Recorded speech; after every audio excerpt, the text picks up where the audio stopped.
Radio Tehran শুরু হচ্ছে বিশ্ব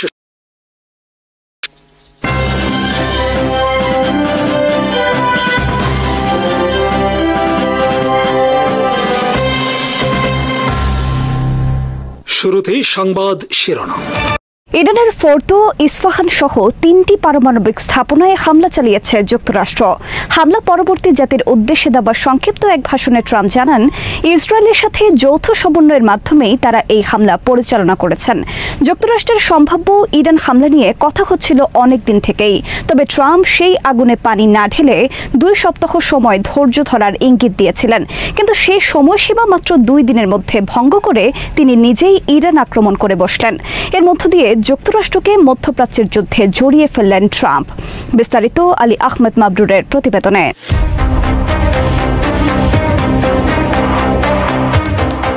হামলার পরপরই নিজের ট্রুথ সোশ্যাল প্ল্যাটফর্মের অ্যাকাউন্টে ট্রাম্প লেখেন, আমরা ফোর্দো, নাতানজ ও ইস্পাহান সহ ইরানের 3টি পারমাণবিক স্থাপনায় আমাদের অত্যন্ত সফল হামলা সম্পন্ন করেছি।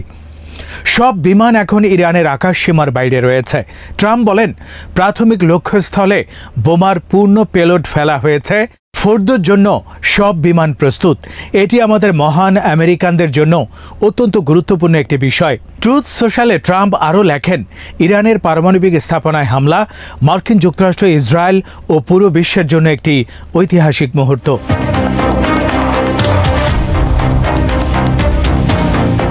দখলদার ইসরায়েলি বাহিনীর এক কর্মকর্তা মার্কিন সংবাদ মাধ্যম এক্সিওসকে জানিয়েছেন, অত্যাধুনিক B2 স্টেলথ বোমারু ব্যবহার করে ইরানের ফোর্দো পরমাণু কেন্দ্রে হামলা চালিয়েছে যুক্তরাষ্ট্র।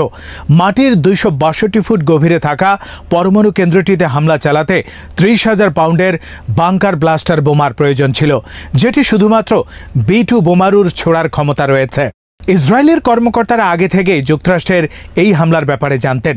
পরে ট্রাম্প নিজেও ইসরায়েলের প্রধানমন্ত্রী বেঞ্জামিন নেতানিয়াহুর সঙ্গে এ নিয়ে কথা বলেছেন। ফোর্দো পরমাণু কেন্দ্র ধ্বংস হয়ে গেছে বলে দাবি করেছেন ট্রাম্প। তবে আল জাজিরা জানিয়েছে, অত্যন্ত সুরক্ষিত ফোর্দো পরমাণু কেন্দ্র সত্যি ধ্বংস হয়েছে কিনা সেটি এখনও নিশ্চিত নয়। কারণ ট্রাম্প কেন্দ্রটি ধ্বংস হয়ে যাওয়ার তথ্য জানিয়েছেন আরেকটি সূত্রের বরাতে। তার বিরুদ্ধে ভুয়া তথ্য ছড়ানোর অনেক প্রমাণ রয়েছে।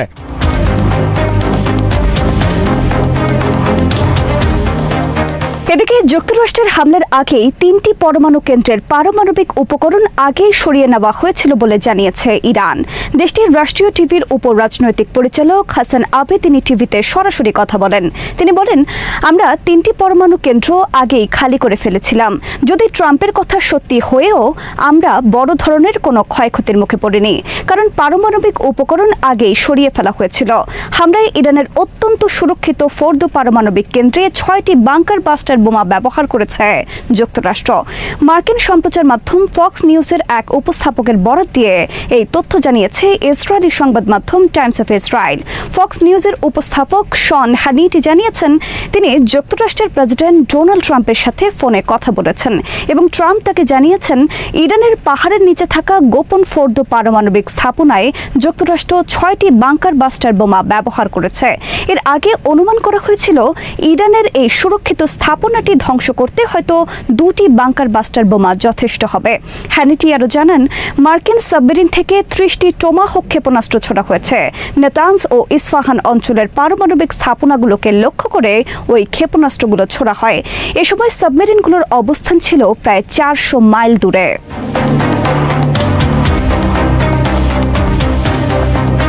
ইরানের আধা সরকারি বার্তা সংস্থা তাসনিমের প্রতিবেদনে বলা হয়েছে, কোম প্রদেশের একজন কর্মকর্তা জানিয়েছেন, ফোর্দো পারমাণবিক স্থাপনার একটি অংশে বিমান হামলা হয়েছে।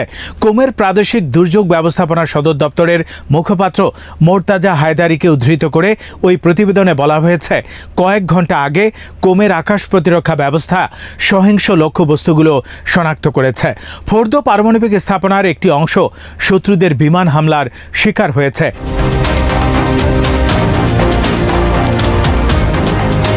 এদিকে ইরানের রাষ্ট্রীয় বার্তা সংস্থা ইরনার এক কর্মকর্তার উদ্ধৃতি দিয়ে জানিয়েছে, যুক্তরাষ্ট্র যে 3টি পারমাণবিক স্থাপনায় হামলার কথা বলছে সেখানে তেজস্ক্রিয়তা সৃষ্টি করার মতো কোনো পদার্থ নেই।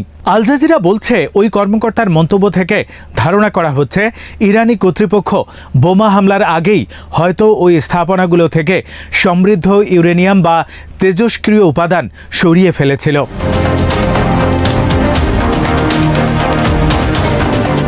আর ইরানের কোম প্রদেশের ক্রাইসিস ম্যানেজমেন্ট সদর দপ্তর এক বিবৃতি জারি করে বলেছে, কোম ও এর আশেপাশের এলাকায় বাসিন্দাদের জন্য কোনো বিপদ নেই।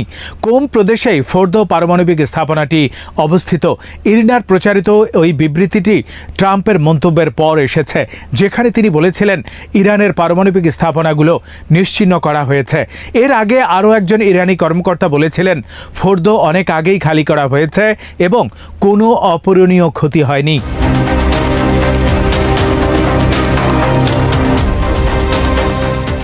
ইরানে ট্রাম্পের হামলার সিদ্ধান্তের পর এর পক্ষে বিপক্ষে মিশ্র প্রতিক্রিয়া দিয়েছেন যুক্তরাষ্ট্রের আইন প্রণেতারা।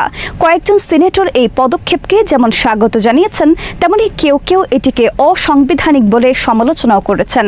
সাবেক মার্কিন প্রেসিডেন্ট বিল ক্লিন্টন বলেছেন, ইসরায়েলের প্রধানমন্ত্রী বেনিয়ামিন নেতানিয়াহু অনেকদিন ধরেই ইরানের সঙ্গে যুদ্ধ চাচ্ছেন, যাতে তিনি আজীবন ক্ষমতায় থাকতে পারেন। সাবেক এই মার্কিন প্রেসিডেন্ট বলেন, তিনি বর্তমান প্রেসিডেন্ট ডোনাল্ড ট্রাম্পকে অনুরোধ করেছিলেন তিনি যেন ইসরায়েল ও ইরানের মধ্যকার চলমান সংঘাত নিরসনে ভূমিকা রাখেন এবং দুই দেশের নাগরিকদের লাগাতার হত্যাকাণ্ড বন্ধ করেন। ক্লিন্টন বলেন, আমার মনে হয় আমাদের উচিত এই উত্তেজনাকর পরিস্থিতি প্রশমিত করা। আমি আশা করি প্রেসিডেন্ট ট্রাম্প তা করবেন।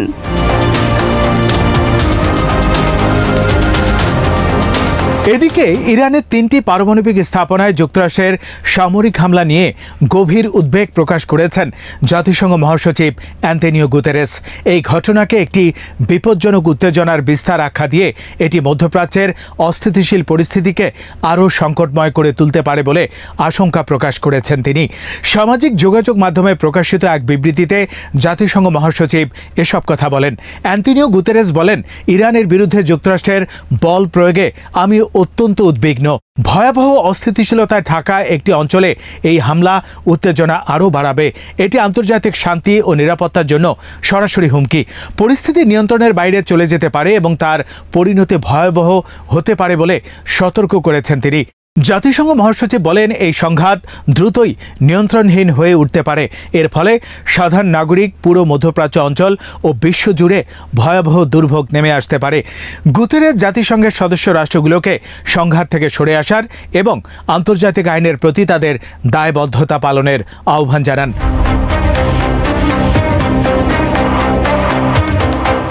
অন্যদিকে ইরানের পররাষ্ট্রমন্ত্রী আব্বাস আরাকচি বলেছেন, ইরানের 3টি পারমাণবিক স্থাপনায় হামলা চালানোর মধ্য দিয়ে ওয়াশিংটন আন্তর্জাতিক আইন লঙ্ঘন করেছে। সামাজিক যোগাযোগ মাধ্যমে দেয়া এক পোস্টে আব্বাস আরাকচি জানান, ইরানের শান্তিপূর্ণ পারমাণবিক স্থাপনায় আক্রমণ চালিয়ে জাতিসংঘের নিরাপত্তা পরিষদের স্থায়ী সদস্য দেশ যুক্তরাষ্ট্র জাতিসংঘ সনদ, আন্তর্জাতিক আইন ও এনপিটির গুরুতর লঙ্ঘন করেছে। আব্বাস আরাকচি আরও জানান, নিজেদের সার্বভৌমত্ব, স্বার্থ ও জনগণকে রক্ষা করার জন্য সব ধরনের পদক্ষেপ নেওয়ার অধিকার রয়েছে ইরানের।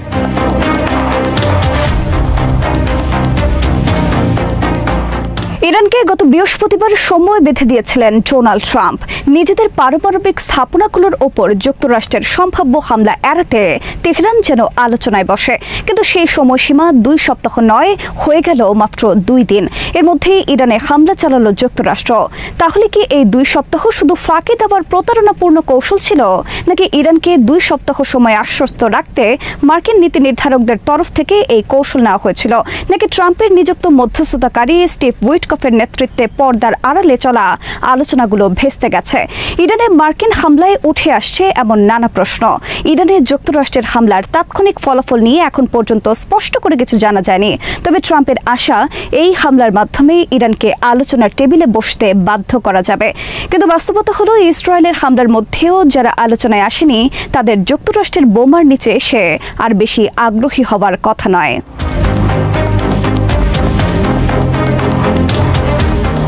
এরই মধ্যে ইরানের সর্বোচ্চ নেতা আয়াতুল্লাহ আলী খামেনির প্রভাবশালী উপদেষ্টা ইরানের কায়হান পত্রিকার প্রধান সম্পাদক হুসেইন শরিয়ত মাদারি মার্কিন নৌবাহিনীর জাহাজে ক্ষেপণাস্ত্র হামলা ও হরমুজ প্রণালী বন্ধ করে দেওয়ার হুঁশিয়ারি দিয়েছেন।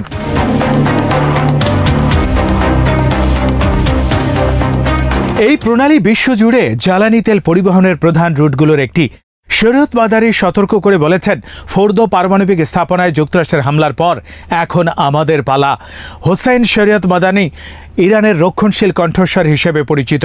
অন্যদিকে ইরানের প্রেসিডেন্ট কার্যালয়ের কর্মকর্তা মাজিদ ফারহানি মার্কিন গণমাধ্যম সিএনএনকে বলেছেন, মার্কিন প্রেসিডেন্ট ডোনাল্ড ট্রাম্প যদি ইসরায়েলের নেতৃত্বকে ইরানের উপর হামলা বন্ধের নির্দেশ দেন, তবে ইরানের সঙ্গে কূটনৈতিক আলোচনা সহজেই আবারও শুরু করা যেতে পারে।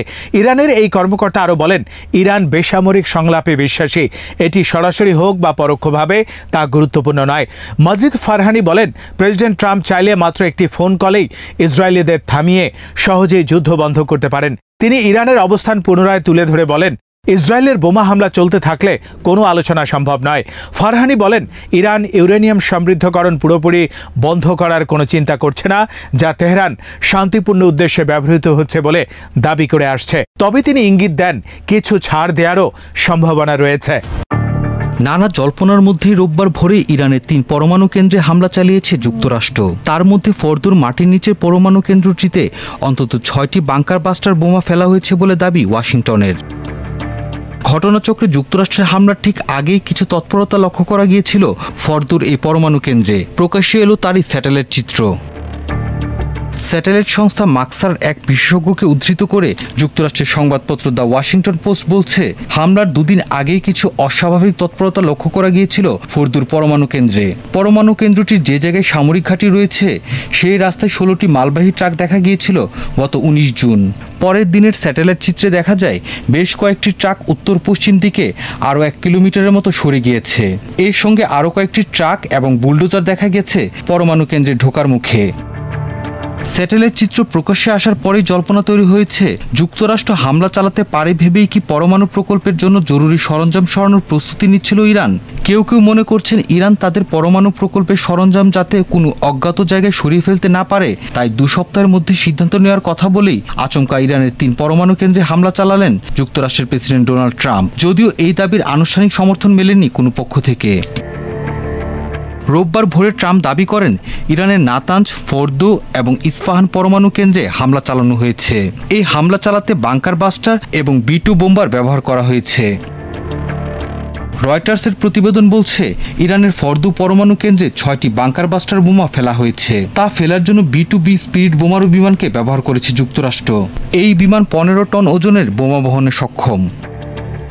ইরানে হামলা চালাতে এই 2টি ঘাতক অস্ত্রের ব্যবহারে উল্লসিত ট্রাম্প। হামলার মুহূর্তকে তিনি যুক্তরাষ্ট্র এবং ইসরায়েলের ঐতিহাসিক মুহূর্ত বলে বর্ণনা করেছেন। পাশাপাশি এই বার্তা দিয়েছেন যে প্রয়োজনে এই হামলার তেজ আরও বাড়াতে প্রস্তুত যুক্তরাষ্ট্র। শুধু বাংকার বাস্টারই নয়, যুক্তরাষ্ট্রের নৌবাহিনীও টোহমাক ক্ষেপণাস্ত্র দিয়ে ইরানের 2টি পরমাণু কেন্দ্র নাতাঞ্জ এবং ইস্পাহানে হামলা চালিয়েছে বলে জানা গেছে। ইসরায়েলের জরুরি পরিষেবা সংস্থা বলেছে, ইরানের ক্ষেপণাস্ত্র হামলায় ইসরায়েলে 11 জন আহত হয়েছে। MDM এর বরাতে টাইমস অফ ইসরায়েল এই খবর জানিয়েছে। যুদ্ধ কি আসন্ন? 10 দেশ, 19 ঘাঁটি, 50,000 মার্কিন সেনা। ট্রাম্পের সিদ্ধান্তে দুলে গেছে পশ্চিম এশিয়ার ভাগ্য। ডোনাল্ড ট্রাম্প ইরানে আক্রমণের সবুজ সংকেত দিয়েছেন। বিশ্ব জুড়ে কান পাতলেই শোনা যাচ্ছে এক চাপা গুঞ্জন, যদি আমেরিকা শেষ পর্যন্ত ইরানের বিরুদ্ধে অস্ত্র ধরেছে, এখন তাহলে কি হবে? এই প্রশ্নটা এখন লক্ষ লক্ষ মানুষের মনে। আর ইরান, তারা তো আগাম হুঁশিয়ারি দিয়েই রেখেছে, আমরা চুপ থাকবো না। এর মানে কি? এর একটাই অর্থ, যদি যুদ্ধ হয় তাহলে পশ্চিম এশিয়ায় আমেরিকার সামরিক ঘাঁটি এবং সেখানে মোতায়েন হাজার হাজার মার্কিন সেনা ভয়ঙ্কর বিপদে পড়তে পারে। এক নতুন মোড় নিতে চলেছে মধ্যপ্রাচ্যের রাজনীতি, যার পরিণতি হতে পারে কল্পনাতীত। বিভিন্ন সংবাদ মাধ্যমের রিপোর্ট বলছে, পশ্চিম এশিয়ায় আমেরিকার অন্তত 10টি দেশে সামরিক ঘাঁটি রয়েছে, আর সেখানে মোতায়েন রয়েছে প্রায় 50,000 মার্কিন সেনা। এদেরকে টার্গেট করা কি সহজ হবে? সহজ না হলেও ইরান তাদের সামরিক শক্তি প্রদর্শন করতে মোটেই পিছপা হবে না। পশ্চিম এশিয়ার যে দেশগুলিতে আমেরিকার মূল ঘাঁটিগুলো রয়েছে সেগুলো হলো তুরস্ক, Syria, Lebanon, Jordan, Egypt, Saudi Arab, Qatar, Kuwait, Bahrain এবং ইরাক। হ্যাঁ, ইরাকের নামটা এখানে বিশেষভাবে উল্লেখ করার মতো, কারণ সাম্প্রতিককালে সেখানেই অনেক কিছু ঘটেছে। এই 10টি দেশে সব মিলিয়ে আমেরিকার 19টি মূল সামরিক ঘাঁটি রয়েছে। এর মধ্যে কিছু ঘাঁটি খুবই গুরুত্বপূর্ণ এবং কৌশলগত দিক থেকে অত্যন্ত সংবেদনশীল, যেমন কাতারের আল উদেইদ বায়ুসেনা ঘাঁটি, বাহরাইনের নৌবাহিনীর ঘাঁটি যেখানে আমেরিকার 5ম নৌবহর মোতায়েন রয়েছে, কুয়েতের ক্যাম্প আরিফজান, ইরাকের আল আসাদ বিমান ঘাঁটি, সংযুক্ত আরব আমিরাতের আল ধাফরাজ এবং তুরস্কের ইনসারলিক। এছাড়া সিরিয়া, ওমান, জর্ডানেও আমেরিকার ছোট বড় কিছু ঘাঁটি রয়েছে। এই ঘাঁটিগুলোই হলো আমেরিকার পশ্চিম এশিয়ার সামরিক শক্তির প্রাণকেন্দ্র, আর এই প্রাণকেন্দ্রগুলোই এখন ইরানের সম্ভাব্য টার্গেট। ইরাকের বাগদাদ থেকে পশ্চিমে অবস্থিত আল আসাদ বিমান ঘাঁটিতে সবচেয়ে বেশি মার্কিন সেনা মোতায়েন রয়েছে। অবাক করার মতো বিষয় হলো, সাম্প্রতিক সময়ে ইরান এবং তাদের সহযোগী বিভিন্ন সশস্ত্র বাহিনী এই ঘাঁটিতে বেশ কয়েকবার হামলা চালিয়েছে। উত্তর ইরাকের কুর্দিস্তান প্রদেশেও ক্ষেপণাস্ত্র হামলা চালিয়েছে ইরান। সামরিক বিশেষজ্ঞরা বলছেন, আমেরিকা যদি ইরানে হামলা চালায় তাহলে বাহরাইনে আমেরিকার নৌবাহিনীর ঘাঁটি বড় ক্ষতির শিকার হতে পারে। সেখানেই মোতায়েন রয়েছে আমেরিকার 5ম নৌবহর এবং প্রায় 8300 মার্কিন সেনা। এত বিপুল সংখ্যক সেনা কি সত্যিই নিরাপদে থাকবে, নাকি ট্রাম্পের একটি ভুল সিদ্ধান্ত তাদের জীবন বিপন্ন করে তুলবে? এই সমস্ত উত্তেজনার মূলে রয়েছে ইরানের ইউরেনিয়াম সমৃদ্ধকরণ কর্মসূচি। আন্তর্জাতিক বিধিনিষেধ ভেঙে ইরান ইউরেনিয়াম সমৃদ্ধকরণ চালিয়ে যাচ্ছে বলে অভিযোগ। আমেরিকা চায় না ইরান এই কর্মসূচি চালিয়ে যাক। বিভিন্ন রিপোর্ট অনুযায়ী ইরান ইতিমধ্যেই ইউরেনিয়ামের বিশুদ্ধতা 60% নিয়ে গিয়েছে। পরমাণু অস্ত্র তৈরি করতে এই বিশুদ্ধতার পরিমাণ আরো কয়েক শতাংশ বৃদ্ধি করতে হবে ইরানকে। কিন্তু আমেরিকা চায় এখানেই থেমে যাক ইরান। তাদের দাবি, ইরানের এই কর্মসূচি আঞ্চলিক এবং বিশ্ব নিরাপত্তার জন্য হুমকি স্বরূপ। তবে ইরান স্পষ্ট জানিয়ে দিয়েছে তারা তাদের পরমাণু কর্মসূচি থেকে সরে আসবে না।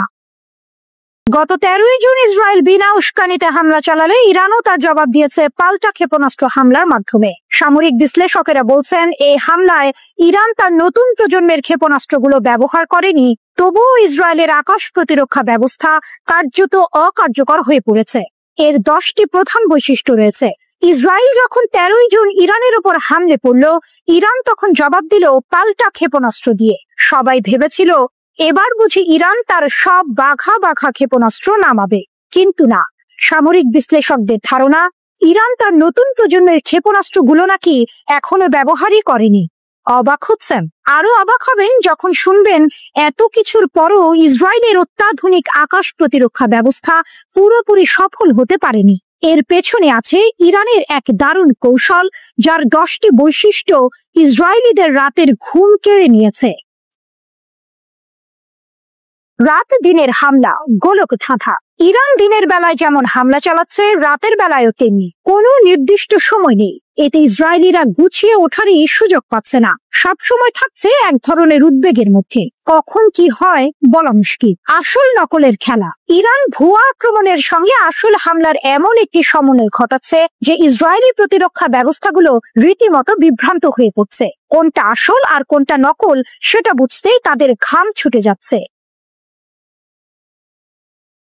প্রাণঘাতী অস্ত্রের বৈচিত্র্য। শুধু ক্ষেপণাস্ত্র নয়, ইরান ব্যবহার করছে ব্যালিস্টিক ক্ষেপণাস্ত্র, আত্মঘাতী ড্রোন সহ বিভিন্ন ধরনের মারণাস্ত্র। এতে ইসরায়েলের জন্য আক্রমণের ধরন বোঝা এবং প্রতিরোধ করা আরো কঠিন হয়ে দাঁড়িয়েছে। বুড়ো আঙুল দেখিয়ে লক্ষ্যে। ইসরায়েলের থার্ড আয়রন ডোম ও ডেভিড স্লিং এর মতো আধুনিক প্রতিরক্ষা ব্যবস্থাগুলোকে বুড়ো আঙুল দেখিয়ে ইরানের ক্ষেপণাস্ত্রগুলো ঠিকই লক্ষ্যে আঘাত হানছে। এতে ইসরায়েল বুঝে গেছে তাদের নিরাপত্তার নিশ্চয়তা আসলে কতটা ঠুনকো। থামছে না হামলা, বদলাচ্ছে কৌশল। ইরান থেমে থেমে বিভিন্ন ধরনের আরো অপ্রত্যাশিত ক্ষেপণাস্ত্র ব্যবহার করছে, যা ইসরায়েলি প্রতিরক্ষা ব্যবস্থার জন্য এক বিশাল চ্যালেঞ্জ। তারা বুঝতেই পারছে না এরপর কি আসবে আর কোথা থেকে আসবে। লক্ষ্যবস্তুতে চমক। ইরান শুধু সামরিক ঘাঁটিতে নয়, ভিন্ন ভিন্ন লক্ষ্যবস্তুতে আঘাত হানছে, যা ইসরায়েলি সেনাবাহিনীকে বারবার বিস্মিত করছে। তাদের ধারণা ছিল ইরান শুধু নির্দিষ্ট কিছু জায়গায় হামলা চালাবে, কিন্তু ইরানের কৌশল ভিন্ন।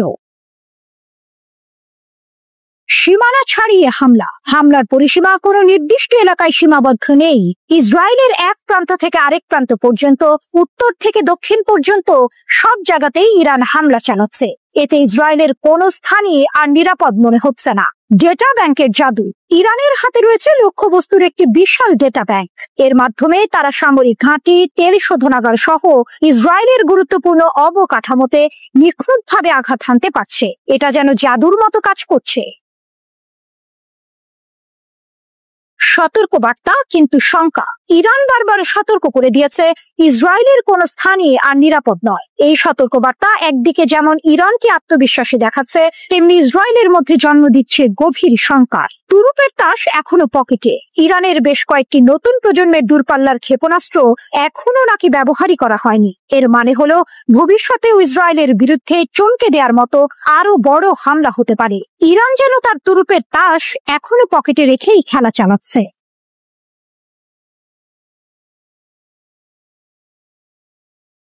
ইরানের গাইডেড মিসাইল ইসরায়েলের আয়রন ডোম ভেদ করে। ফার্স্ট নিউজ এজেন্সি অনুসারে ইসরায়েলের উপর সাম্প্রতিক আক্রমণে ইরান প্রথমবারের মতো একটি গাইডেড মিসাইল ব্যবহার করেছে। প্রতিবেদনে ক্ষেপণাস্ত্রটিকে হাজ কাসিম হিসেবে চিহ্নিত করা হয়েছে, যার নামকরণ করা হয়েছে প্রয়াত কুদস ফোর্স কমান্ডার কাসেম সোলাইমানির নামে। ফার্সের মতে হাজ কাসেম ক্ষেপণাস্ত্রের পাল্লা 1400 কিলোমিটার এবং ওজন 7 টন। এই ক্ষেপণাস্ত্রটি 500 কেজি ওজনের ওয়ারহেড বহন করতে পারে এবং ম্যাক 12 গতিতে লক্ষ্যবস্তুতে আঘাত করতে পারে। ইরানের প্রতিরক্ষা মন্ত্রী আজিজ নাসির জাদের মতে ক্ষেপণাস্ত্রটি মার্কিন নির্মিত থার্ড এবং প্যাট্রিয়ট বিমান প্রতিরক্ষা ব্যবস্থা এড়াতে ডিজাইন করা হয়েছে। স্কাই নিউজ আরবির একটি প্রতিবেদনে দাবি করা হয়েছে যে ক্ষেপণাস্ত্রের উৎক্ষেপণ ক্রম প্রতিরক্ষা ব্যবস্থার বাধা দেওয়ার ক্ষমতা হ্রাস করে। তবে ইসরায়েলি প্রতিরক্ষা বাহিনীর দাবি, নতুন হামলায় ইরানের ছোড়া ক্ষেপণাস্ত্রগুলি 2024 সালের এপ্রিল এবং অক্টোবরে ইসরায়েলে নিক্ষেপ করা ক্ষেপণাস্ত্রগুলির মতো। একজন সামরিক কর্মকর্তা টাইমস অফ ইসরায়েলকে বলেছেন, ইরানের ক্ষেপণাস্ত্রগুলি এমন কিছু নয় যে আমরা আটকাতে জানি না। ঢিল মারলে পাটকেল খেতে হয়। এখন ইরান ইসরায়েলের জ্বালানি কেন্দ্রগুলিকে টার্গেট করেছে। ইরানের Islamic revolutionary guard corps IRGC 15 June বলেছে যে তেহরান ইসরায়েলি যুদ্ধ বিমানগুলির জ্বালানি সরবরাহের জন্য ব্যবহৃত স্থানগুলিতে হামলা চালিয়েছে। যুদ্ধ বিমানের জ্বালানি উৎপাদনকারী স্থাপনা এবং ইসরায়েলি সরকারের জ্বালানি সরবরাহ কেন্দ্রগুলিকে অসংখ্য ড্রোন এবং ক্ষেপণাস্ত্র দিয়ে লক্ষ্যবস্তু করা হয়েছে, IRGC জানিয়েছে। ইরানের বিরুদ্ধে যদি আক্রমণ অব্যাহত থাকে, তবে ইরানি সশস্ত্র বাহিনীর আক্রমণাত্মক অভিযান আরো তীব্র এবং আরো বিস্তৃতভাবে অব্যাহত থাকবে বলছে তেহরান। ইরানি সংবাদ মাধ্যম দাবি করেছে যে দেশটির বিমান প্রতিরক্ষা ব্যবস্থা তৃতীয় মার্কিন নির্মিত Israeli F-35 stealth fighter jet ভূপাতিত করেছে, যদিও কোনো প্রমাণ বা ফুটেজ প্রকাশ করা হয়নি। তেহরান টাইমস অনুসারে ইরানি সেনাবাহিনী জানিয়েছে অভিযানের সময় F-35 পাইলট পশ্চিম ইরানের আকাশে পালিয়ে গিয়েছিলেন এবং তাকে আটক করা হয়েছিল। এদিকে ইসরায়েলের গোয়েন্দা সংস্থা মোসাদের 2 সদস্যকে গ্রেপ্তার করার কথা জানিয়েছে ইরান। আল জাজিরা প্রতিবেদন থেকে এই তথ্য জানা গেছে। আধা সরকারি বার্তা সংস্থা তাসনিমে প্রকাশিত প্রতিবেদনে বলা হয়েছে, এই 2 ব্যক্তি আল বোর্জ প্রদেশে বিস্ফোরক এবং বৈদেশিক সরঞ্জাম বানানোর সময় ধরা পড়েছেন। ইসরায়েলের সঙ্গে দীর্ঘদিনের ছায়া যুদ্ধে লিপ্ত ইরান এর আগেও বহুবার মোসাদের সঙ্গে সংশ্লিষ্টতার অভিযোগে অনেক ব্যক্তিকে গ্রেপ্তার করেছে ও মৃত্যুদণ্ড দিয়েছে। বিশেষ করে ইরানের পরমাণু কর্মসূচি ব্যাহত করতে নাশকতা বা হত্যা চেষ্টায় জড়িত থাকার অভিযোগে তাদের শাস্তি দেওয়া হয়েছে। 13 জুন ইরানে আক্রমণ শুরু করে ইসরায়েল। ইরানের রাষ্ট্রীয় সংবাদ মাধ্যমের তথ্য অনুযায়ী হামলার ধ্বংসাত্মক জবাব দিতে সেদিন সন্ধ্যায় দূরপাল্লার শত শত ক্ষেপণাস্ত্র ছোড়ে ইরান। তেহরান দাবি করেছে তারা ইসরায়েলের সামরিক শিল্প কেন্দ্রগুলিতে হামলা চালিয়েছে, যেগুলো ক্ষেপণাস্ত্র ও অন্যান্য সামরিক সরঞ্জাম তৈরি করে। ইসরায়েলে ভেঙে পড়া ঘরবাড়ি ও বাড়িতে মানুষ আটকে পড়ায় উদ্ধারকারী দল তৎপরতা চালায়। জেরুজালেম ও তেল আবিবেও বিস্ফোরণের শব্দ শোনা যায়। পুরো ইসরায়েল জুড়ে ইরানের হামলা। ইরান নতুন ক্ষেপণাস্ত্র হামলায় তেল আবিবকে পুড়িয়ে দিয়েছে। সাইরেন ও ধ্বংস। ইসরায়েলের বিরুদ্ধে প্রথমবারের মতো হজ কাসেম ক্ষেপণাস্ত্রের খেলা দেখালো ইরান। ইরানের কাছে ইসরায়েল তৃতীয় মার্কিন নির্মিত F-35 জেট হারিয়েছে। আরেক পাইলট আটক। সংঘর্ষ। ইরানের প্রাণঘাতী ড্রোন বনাম ইসরায়েলের অ্যাপাচি আক্রমণকারী চপার। দুই চিরপ্রতিদ্বন্দ্বীর মধ্যে টানা তৃতীয় দিনে প্রবেশের সাথে সাথে ইরান 15 জুন ভোরে ইসরায়েলের নতুন করে ক্ষেপণাস্ত্র হামলা চালিয়েছে। অপারেশন ট্রু প্রমিস 3 এর একটি নতুন ঢেউ শুরু হয়। ইরানের রাষ্ট্রীয় টিভি ইসরায়েলের উপর আক্রমণ শুরুর ঘোষণা দেওয়ার সময় ইসরায়েলি আকাশ তেহরানের ক্ষেপণাস্ত্রে আলোকিত হওয়ার সরাসরি ফুটেজ সম্প্রচার করেছে। ইসরায়েল জানিয়েছে সন্ধ্যা এবং রাতের মধ্যে ইরান থেকে একাধিক লক্ষ্যবস্তুতে 2টি ক্ষেপণাস্ত্র এবং ড্রোন নিক্ষেপ করা হয়েছে। ওয়াইনেট অনুসারে লক্ষ্যবস্তুগুলির মধ্যে ছিল তামরা, বাতিয়াম এবং রেহোবোট। প্রতিটি ব্যারেজে 35 থেকে 50টি ক্ষেপণাস্ত্র বহন করার কথা রয়েছে বলে জানা গেছে। ইসরায়েলি কর্তৃপক্ষ দাবি করেছে প্রায় 100টি ক্ষেপণাস্ত্র এবং ডজন ডজন মনুষ্যবিহীন বিমান UAV প্রতিহত করা হয়েছে। জেরুজালেম এবং তেল আবিব জুড়ে বিমান হামলার সাইরেন এবং গর্জন প্রতিধ্বনিত হয়েছিল, যার ফলে আক্রমণের সময় লক্ষ লক্ষ লোক আশ্রয় কেন্দ্রে ছুটে যেতে বাধ্য হয়েছিল। ইসরায়েলি সেনাবাহিনী এক্সে লিখেছে যে কয়েক ডজন শহর এবং সম্প্রদায় জুড়ে লক্ষ লক্ষ লোক সাইরেন বাজানোর সাথে সাথে আশ্রয়ের জন্য ছুটে যাচ্ছিল। তেল আবিবের কাছে রামাত গানি শহরে AFP ছবিতে ইরানের প্রথম আক্রমণের পর ধ্বংসস্তূপে ভরা ভবন, ধ্বংসপ্রাপ্ত যানবাহন এবং রাস্তাঘাট দেখা গেছে। ইরানের সরকারি আরবি সংবাদ সংস্থা রকেট ইমোজি সহ রিপোর্ট করেছে তেল আবিব জ্বলছে। ইসরায়েলি জরুরি পরিষেবা অনুসারে রাতভর ইরানি হামলায় কমপক্ষে 8 জন নিহত হয়েছে। ম্যাগেন ডেভিড আদমের একজন মুখপাত্র চ্যানেল 12 কে জানিয়েছেন ইরানের হামলার প্রায় 200 জন আহত হয়েছেন এবং 35 জন নিখোঁজ রয়েছে। ইরানের রাষ্ট্রীয় গণমাধ্যম নতুন করে দফায় দফায় ব্যালিস্টিক ক্ষেপণাস্ত্র ইসরায়েলি ছোড়ার খবর জানিয়েছে। ইসরায়েলের প্রতিরক্ষা বাহিনী IDF জানিয়েছে ইরানের ছোড়া ক্ষেপণাস্ত্র শনাক্ত হওয়ার পর দেশ জুড়ে বেশ কয়েকটি এলাকায় সতর্কতা সাইরেন বেজে উঠেছে। 13 জুন ইরানের বিরুদ্ধে সবচেয়ে বড় সামরিক অভিযান শুরু করে ইসরায়েল। তাদের দাবি ইরান যাতে পারমাণবিক অস্ত্র তৈরি করতে না পারে এবং ব্যালিস্টিক ক্ষেপণাস্ত্র সক্ষমতা হারায় সেই লক্ষ্যেই এই হামলা চালানো হয়েছে। দুই দেশের মধ্যে পাল্টাপাল্টি ক্ষেপণাস্ত্র হামলায় উভয় পক্ষেই বেসামরিক নাগরিক নিহতের ঘটনা ঘটেছে। ইরানের প্রেসিডেন্ট মাসুদ পেজেশকিয়ান বলেছেন ইসরায়েলের হামলা চলতে থাকলে তাদেরকে আরো কঠোর জবাব দেওয়া হবে। ওদিকে ইসরায়েলি প্রধানমন্ত্রী বেনিয়ামিন নেতানিয়াহু বলেছেন ইরানের হামলায় ইসরায়েলি নাগরিকদের মৃত্যুর জন্য তেহরানকে চরম মূল্য দিতে হবে। ইরানের রাষ্ট্রীয় সংবাদ সংস্থা IRN এর বরাত দিয়ে আল জাজিরা জানিয়েছে তেহরানে একাধিক গাড়ি বোমার বিস্ফোরণ ঘটিয়েছে ইসরায়েলি সম্পৃক্ত নাশকতাকারীরা। এর কিছুক্ষণ পর ইসরায়েলের দিকে লক্ষ্য করে অন্তত 50টি ব্যালিস্টিক ক্ষেপণাস্ত্র নিক্ষেপ করা হয়েছে। মধ্যপ্রাচ্যের উত্তেজনা এক নতুন উচ্চতায় পৌঁছেছে। ইসরায়েল এবং ইরানের মধ্যে চলমান পাল্টাপাল্টি হামলায় এবার যোগ হয়েছে আরো চাঞ্চল্যকর খবর। ইরান দাবি করছে তারা ইসরায়েলের সবচেয়ে অত্যাধুনিক এবং তথাকথিত অদৃশ্য F-35 যুদ্ধ বিমান ভূপাতিত করেছে। শুধু তাই নয়, তেহরান 2 ইসরায়েলি পাইলটকে আটক করারও দাবি করছে। যদি এই দাবি সত্য হয় তবে এটি ইসরায়েলের সামরিক সক্ষমতা এবং যুক্তরাষ্ট্রের যুদ্ধ বিমান প্রযুক্তির জন্য এক বিরাট ধাক্কা। ইরানের চাঞ্চল্যকর দাবি 3টি F-35 ধ্বংস, 2 পাইলট আটক। ইরানের সেনাবাহিনী এক বিবৃতিতে জানিয়েছে তেহরান এবং তেল আবিবের মধ্যে চলমান গুলি বিনিময়ের মধ্যে তাদের বিমান প্রতিরক্ষা বাহিনী ইসরায়েলি সরকারের আরো একটি 5ম প্রজন্মের F-35 যুদ্ধ বিমান গুলি করে ভূপাতিত করেছে। ইরানের সামরিক বাহিনীর জনসংযোগ অফিস শনিবার জানিয়েছে তাদের বিমান প্রতিরক্ষা বাহিনী দেশের পশ্চিমাঞ্চলে ইসরায়েলি সরকারের আরেকটি F-35 যুদ্ধ বিমান সফলভাবে আঘাত করে ধ্বংস করেছে। পাইলটের ভাগ্য অজানা এবং বর্তমানে তদন্তাধীন বলে জানানো হয়েছে।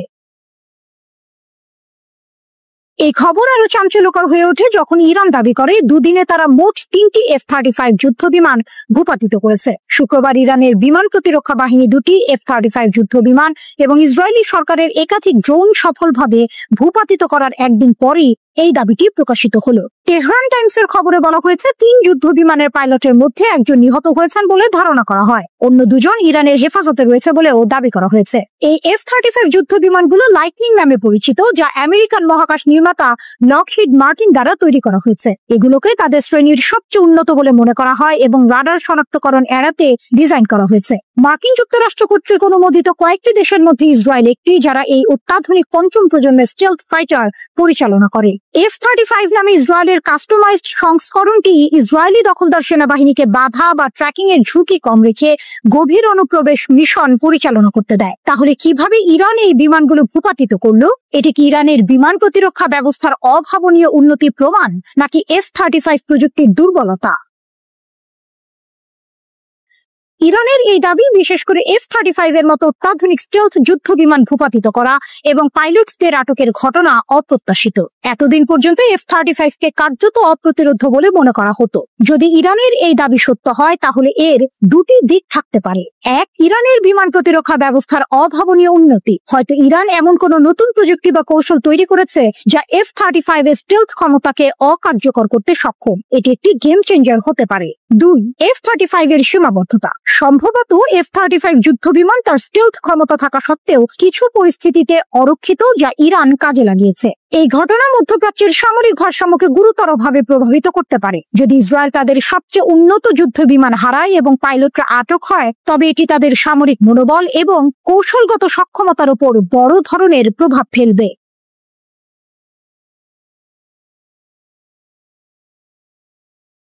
মধ্যপ্রাচ্যের আকাশে এখন যুদ্ধের দামামা। একদিকে ইরান, অন্যদিকে ইসরায়েল। এমন উত্তেজনার পারদের মধ্যেই ইসরায়েলের সামরিক বাহিনী এক চাঞ্চল্যকর তথ্য স্বীকার করেছে। রিপোর্ট টাইমস অফ ইন্ডিয়ার। তারা জানিয়েছে, ইরানের হামলার আগে তাদের অত্যাধুনিক সতর্কতা ব্যবস্থা সম্পূর্ণরূপে ব্যর্থ হয়েছে। এই ঘটনায় ইসরায়েলিদের মধ্যে যেমন ক্ষোভ সৃষ্টি করেছে, তেমনি আন্তর্জাতিক মহলেও প্রশ্ন উঠেছে ইসরায়েলের প্রতিরক্ষা ব্যবস্থা নিয়ে। অন্ধকারে ইসরায়েলিরা সাইরেন বাজলেও কিন্তু সতর্কবার্তা কই? ঘটনার সূত্রপাত হয় যখন মধ্য ইসরায়েলে ইরানি ক্ষেপণাস্ত্র আঘাত হানে। প্রচন্ড বিস্ফোরণে কেঁপে ওঠে তেল আবিব সহ বিস্তীর্ণ অঞ্চল। কিন্তু চমকপ্রদ ব্যাপার হলো, স্থানীয় বাসিন্দারা জানিয়েছেন বিস্ফোরণের আগে তারা কোনো ধরনের পূর্ব সতর্কতা পাননি। তাদের অভিযোগ, বিস্ফোরণের শব্দ শোনার পর কেবল বিমান হামলার সাইরেন বেজেছে, যার কোনো উপযোগিতা ছিল না। আমরা কেবল বিস্ফোরণের শব্দ শুনেছি, তারপর সাইরেন বেজেছে, বলেছিলেন এক আতঙ্কিত ইসরায়েলি নাগরিক। ইসরায়েলের প্রতিরক্ষা বাহিনী IDF এই ব্যর্থতার কথা স্বীকার করে নিয়েছে। তারা জানিয়েছে, ইরানের সঙ্গে চলমান উত্তেজনার মধ্যেই এই সতর্কতা ব্যবস্থার ত্রুটি নিয়ে গভীর তদন্ত শুরু হয়েছে। এই ঘটনা শুধু একটি প্রযুক্তিগত ব্যর্থতা নয়, বরং ইসরায়েলি জনগণের নিরাপত্তার বিষয়ে বড় ধরনের উদ্বেগ জন্ম নিয়েছে। মেসার ইসের প্রথম পরীক্ষা নাকি প্রথম ব্যর্থতা? এই হামলার ঘটনায় ইসরায়েলের নতুন ব্যক্তিগত বার্তা প্ল্যাটফর্ম হিব্রুতে, যা মেসার ইসি নামে পরিচিত, সেটির প্রথম পূর্ণাঙ্গ ব্যবহার হয়েছিল। এই সিস্টেমটি মোবাইল ফোনে সরাসরি সতর্কতা পাঠানোর জন্য সেল ব্রডকাস্ট প্রযুক্তি ব্যবহার করে। এর বিশেষত্ব হলো, এটি কাজ করার জন্য কোনো অ্যাপ, ইন্টারনেট বা সাইন আপের প্রয়োজন নেই। হুমকিপ্রাপ্ত এলাকার কাছাকাছি থাকা ফোনে স্বয়ংক্রিয়ভাবে একটি উচ্চস্বরের ও স্বতন্ত্র জরুরি সুরের সঙ্গে বার্তাটি প্রদর্শিত হওয়ার কথা। গত 17 এপ্রিল ইয়েমেন থেকে ক্ষেপণাস্ত্র হুমকির সময় এই সিস্টেমটি একটি আংশিক পরীক্ষা করা হয়েছিল। সেই পরীক্ষায় এটি কার্যকর বলে মনে করা হয়েছিল, কিন্তু শনিবারের হামলায় দেখা গেল এর অনেক ফাঁকফোকর। হাজার হাজার ইসরায়েলি কোনো সতর্কবার্তা পাননি, যা এই নতুন ব্যবস্থার কার্যকারিতা নিয়ে বড় প্রশ্ন তুলেছে। কেন ব্যর্থ হলো এই অত্যাধুনিক ব্যবস্থা? IDF এখন চুলচেরা বিশ্লেষণ করছে কেন এমনটা হলো। তারা খতিয়ে দেখছে, এটি কি শুধুই কোনো কারিগরি ত্রুটি, নাকি এর পেছনে মানবিক ভুল দায়ী। আরেকটি গুরুত্বপূর্ণ বিষয় যা তদন্ত করা হচ্ছে, তা হলো ব্যাপক রকেট হামলা কি সিস্টেমের ধারণ ক্ষমতাকে অতিরিক্ত চাপিয়ে দিয়েছে? অর্থাৎ একসঙ্গে এত বেশি বার্তা পাঠানোর চেষ্টা করায় সিস্টেম কি আর কাজ করতে পারেনি? সামরিক কর্মকর্তারা প্রতিশ্রুতি দিয়েছেন যে তদন্ত শেষ হওয়ার পর তারা বিস্তারিত ফলাফল প্রকাশ করবেন। এই ঘটনার জেরে ইসরায়েলি সেনাবাহিনীর উপর চাপ সৃষ্টি হয়েছে। ইসরায়েলিরা জানতে চায়, তাদের নিরাপত্তার জন্য যে কোটি কোটি টাকা খরচ করে অত্যাধুনিক ব্যবস্থা তৈরি করা হয়েছে, তা কেন চরম মুহূর্তে তাদের রক্ষা করতে পারল না। এই ব্যর্থতা ইসরায়েলের প্রতিরক্ষা ব্যবস্থার দুর্বলতাগুলো উন্মোচন করে দিয়েছে। একই সাথে একটি ইঙ্গিত দিয়েছে, আধুনিক যুদ্ধে শুধুমাত্র অত্যাধুনিক প্রযুক্তি থাকলে হয় না, সেগুলোর সঠিক এবং নিরবিচ্ছিন্ন কার্যকারিতাও নিশ্চিত করতে হয়।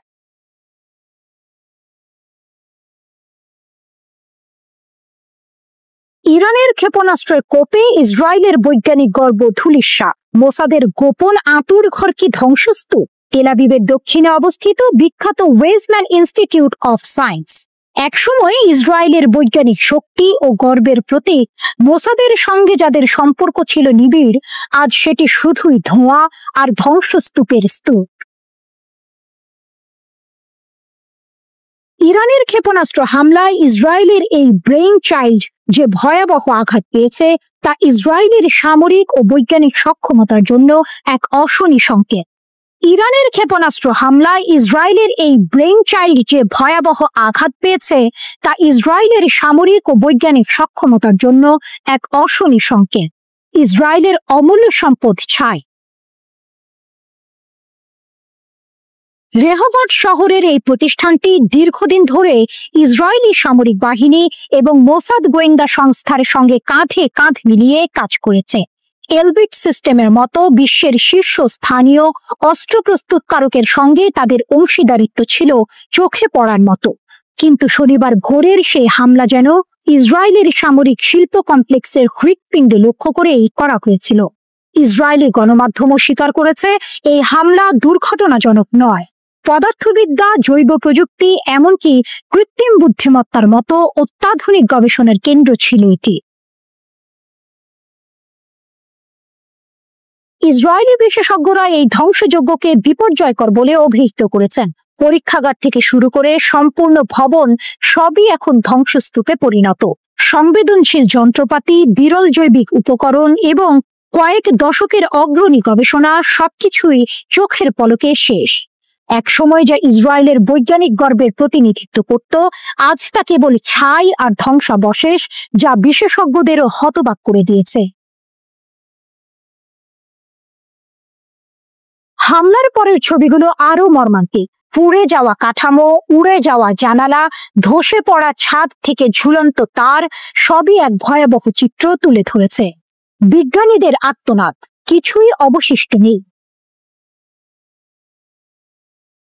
যখন শেল আক্রান্ত বিজ্ঞানী এবং গবেষকরা তাদের ক্ষতির কথা বলতে শুরু করেন, তখনই এই হামলার ভয়াবহতা স্পষ্ট হয়। অধ্যাপক এলদাদ জাহর তার ল্যাবের ধ্বংসের বর্ণনা দিতে গিয়ে বলেন, 15 মিনিটেরও কম সময়ের মধ্যে আমি 22 বছর ধরে আমার দ্বিতীয় বাড়ি থাকা ল্যাবটিকে আগুনে পুড়িয়ে ফেলার ছবি দেখতে পাই। 3টি সম্পূর্ণ তলা ধসে পড়েছে, কিছুই অবশিষ্ট নেই। কোনো তথ্য নেই, কোনো ছবি নেই, কোনো নেট নেই, কোনো ইতিহাস নেই। জাহর আরো বলেন, এই ক্ষতি কেবল সরঞ্জামের নয়, বরং ইসরায়েলের প্রযুক্তিগত উচ্চাকাঙ্ক্ষার সঙ্গে জড়িত একটি বৈজ্ঞানিক সংরক্ষণাগারের ধ্বংস।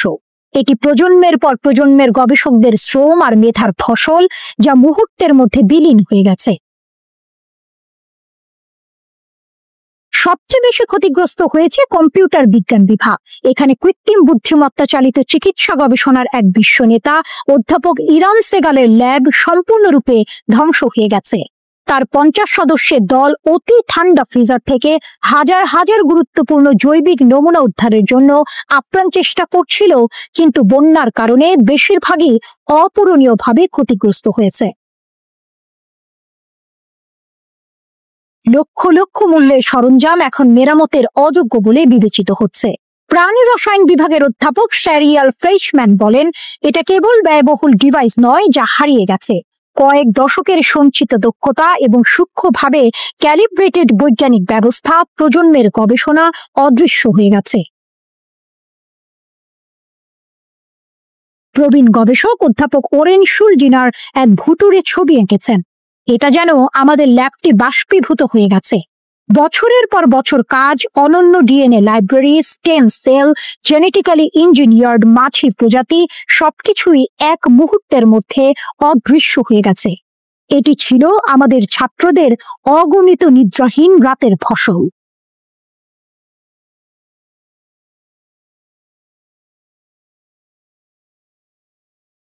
মধ্যপ্রাচ্যের দুই চিরশত্রু ইরান ও ইসরায়েল এখন সরাসরি সংঘাতে জড়িয়ে পড়ার পথে। 13 জুন ইসরায়েল ইরানের সামরিক ও পারমাণবিক স্থাপনাগুলিতে ব্যাপক হামলা চালিয়েছে। এর জবাবে ইরানও কঠোর হুঁশিয়ারি দিয়েছে। প্রশ্ন হলো, সামরিক সক্ষমতায় কে এগিয়ে? চলুন এই দুই দেশের শক্তি ও দুর্বলতাগুলো দেখে নেওয়া যাক। সৈন্য সংখ্যা, কে বেশি শক্তিশালী? সংখ্যায় ইরান অনেক এগিয়ে, যুক্তরাজ্য ভিত্তিক ইন্টারন্যাশনাল ইনস্টিটিউট ফর স্ট্র্যাটেজিক স্টাডিজের 2023 সালের প্রতিবেদন অনুযায়ী ইরানের সক্রিয় সৈন্য সংখ্যা 6,10,000।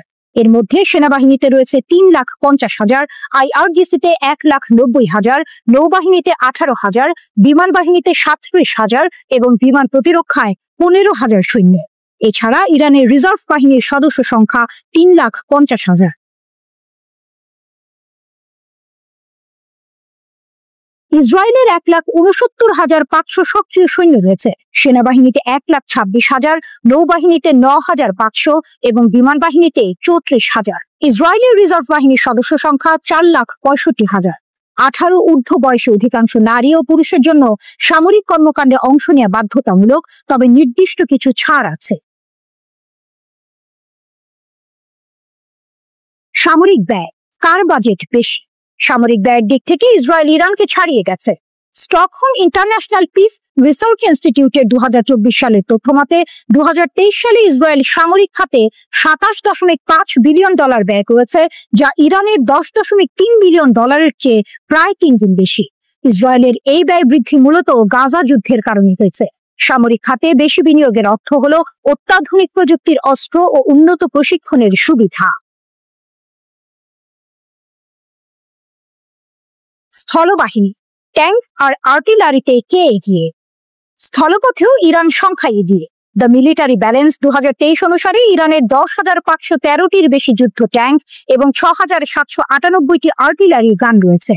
ইসরায়েলের কাছে প্রায় 400টি যুদ্ধ ট্যাঙ্ক এবং 530টি আর্টিলারি গান আছে। বিমান বাহিনী, আকাশের লড়াইয়ে কে সেরা? বিমান বাহিনীর সক্ষমতা ইসরায়েল তুলনামূলকভাবে বেশি আধুনিক এবং কার্যকর।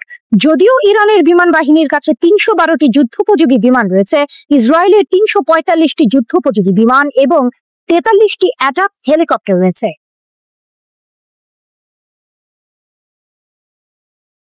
নৌবাহিনী, সমুদ্রের গভীরে কার শক্তি বেশি?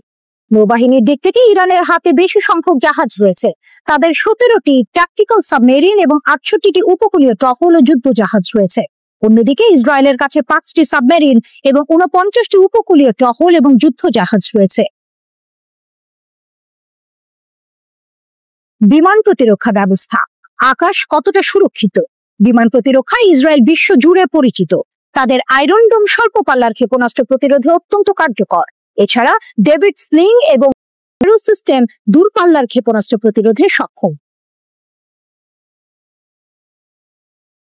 ইরানেরও নিজস্ব বিমান প্রতিরক্ষা ব্যবস্থা রয়েছে, যেমন আজারাখস এবং রাশিয়া থেকে আনা S-200 এবং S-300 ব্যালিস্টিক ক্ষেপণাস্ত্র। কে কতদূর আঘাত হানতে পারে? ক্ষেপণাস্ত্র সক্ষমতায় দুই দেশই বেশ শক্তিশালী। ইরানের কাছে অন্তত 12 ধরনের স্বল্প ও মাঝারি পাল্লার ব্যালিস্টিক ক্ষেপণাস্ত্র রয়েছে, যার পাল্লা 150 কিলোমিটার থেকে 2000 কিলোমিটার পর্যন্ত। ইসরায়েলের কাছেও 4 ধরনের ব্যালিস্টিক ক্ষেপণাস্ত্র আছে, যার মধ্যে জেরিকো 3 এর পাল্লা 4800 থেকে 6500 কিলোমিটার পর্যন্ত। অর্থাৎ ইসরায়েল অনেক দূর পাল্লার ক্ষেপণাস্ত্র দিয়ে ইরানের ভেতরে আঘাত হানার ক্ষমতা রাখে। পারমাণবিক সক্ষমতা, সবচেয়ে বড় পার্থক্য কোথায়? এটাই সম্ভবত সবচেয়ে বড় পার্থক্য। ধারণা করা হয় ইসরায়েলের কাছে প্রায় 90টি পারমাণবিক বোমা রয়েছে, যা তাদের মধ্যপ্রাচ্যের একমাত্র পারমাণবিক শক্তিধর দেশ হিসেবে প্রতিষ্ঠা করেছে। অন্যদিকে ইরানের কাছে পারমাণবিক অস্ত্র নেই বলে মনে করা হয়, যদিও তাদের একটি সমৃদ্ধ পারমাণবিক কর্মসূচি রয়েছে। ইরান সতর্ক করেছে যে তাদের অস্তিত্ব হুমকির মুখে পড়লে তারা পারমাণবিক নীতিমালা পরিবর্তন করতে পারে। শ্রোতা বন্ধুরা, বিশ্ব সংবাদে এই ছিল আমাদের সর্বশেষ আয়োজন। সঙ্গে থাকার জন্য আপনাদের সবাইকে অসংখ্য ধন্যবাদ।